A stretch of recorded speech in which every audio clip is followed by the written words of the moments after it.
Ni kazito.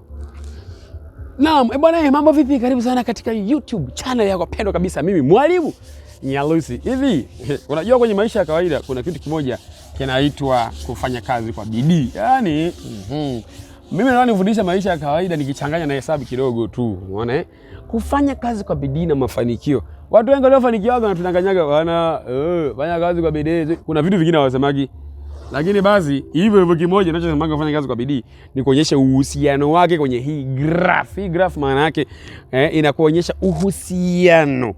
Sasa kwenye hii graph utachora namba ambazo zinaenda hivi. Hizi namba zinaongezeka. Kwa mfano hapa pana 0, hapa patakuwa pana 1, hapa patakuwa pana 2, patakuwa pana 3, patakuwa pana 4, patakuwa pana 5. Vile vile hizi namba zitakuwa zinaongezeka kupanda juu hivi. Kumbe hii namba 1, hii namba 2, hii namba 3, hii namba 4. Umeona hapa tutaweka kufanya kazi kwa bidii. Maana yake huu upande tuseme hivi, wewe unafanya kazi kwa bidii, upande huu ndio unawakilisha kazi kwa bidii. Alafu upande huu uwakilishe mafanikio.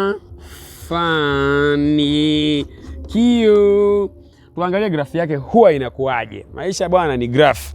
Sasa tuchukulie wewe ni livivu namba 1. Wewe ufanye kazi kabisa. Wewe hamna sehemu utaenda. Maana yake umeganda hapa.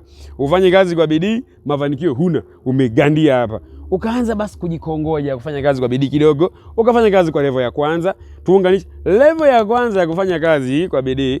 Utafanya level ya kwanza mafanikio. Unapata nukta hii hapa imeunganikana level ya kwanza na level ya kwanza. Tuongeze level ya pili, basi umeamua kufanya kazi kwa level nzuri ya pili. Utafika hapo level ya pili, utakutanikia hapa.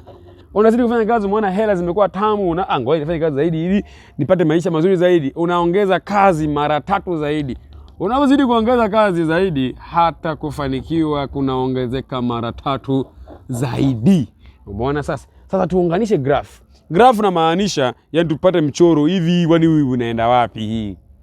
Hii inaenda hapa, inaanzia 0 mahali ambapo wewe ni vivu kabisa, dijinga utaki kufanya kazi, inaongezeka kwenda hivi. Umeona?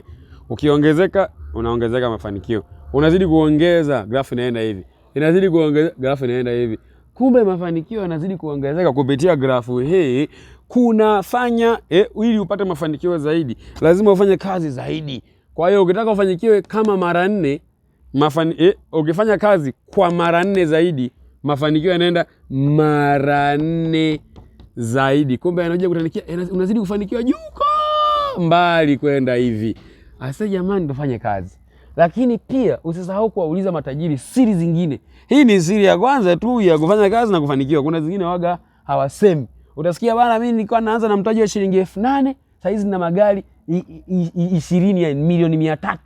Ogopa, wewe kufanya kazi kwa bidii kwa 8,000 ununue gari milioni 320 ni lini? Huo ni uongo. Kwa hiyo, hii ya kwanza kufanya kazi tuishughulikie hivyo. Hizi zingine tuwaulize matajiri wao wenyewe. Hiyo grafu nyingine ambayo anaificha ni ipi? Kwa leo ni hayo. Naitwa Mwalimu Nyalusi, usahau kunifuatilia. Bye bye.